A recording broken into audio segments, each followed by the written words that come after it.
વલસાડ જિલ્લામાં ભારે વરસાદને કારણે સ્થિતિ ગંભીર બની રહી છે. હવામાન વિભાગના રેડ એલર્ટ વચ્ચે જિલ્લા વહીવટીતંત્ર સંપૂર્ણ એક્શનમાં જોવા મળી રહ્યું છે. જિલ્લા કલેક્ટર નીતિન સાંગવાને સવારે વલસાડ શહેરના નીચાણવાળા વિસ્તારોની મુલાકાત લઈને સમગ્ર પરિસ્થિતિની સમીક્ષા કરી.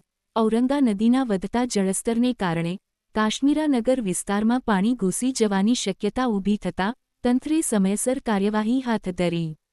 અંદાજે 250થી 300 લોકોને સુરક્ષિત સ્થળે ખસેડવામાં આવ્યા. રામલલ્લા હોલ ખાતે આશ્રયસ્થાન તૈયાર કરવામાં આવ્યું છે, જ્યાં જરૂરી તમામ સુવિધાઓ ઉપલબ્ધ કરાવવામાં આવી છે.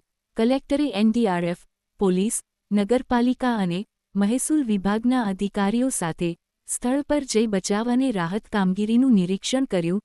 તેમણે દરેક વિભાગને સતત સતર્ક રહેવા અને કોઈપણ ઇમરજન્સી માટે તૈયાર રહેવા સૂચના આપી. જિલ્લા વહીવટીતંત્રએ નાગરિકોને નીચાણવાળા વિસ્તારોમાં બિનજરૂરી અવરજવર ટાળવા, સત્તાવાર સૂચનાઓનું પાલન કરવા અને અફવાઓથી દૂર રહેવા અપીલ કરી છે.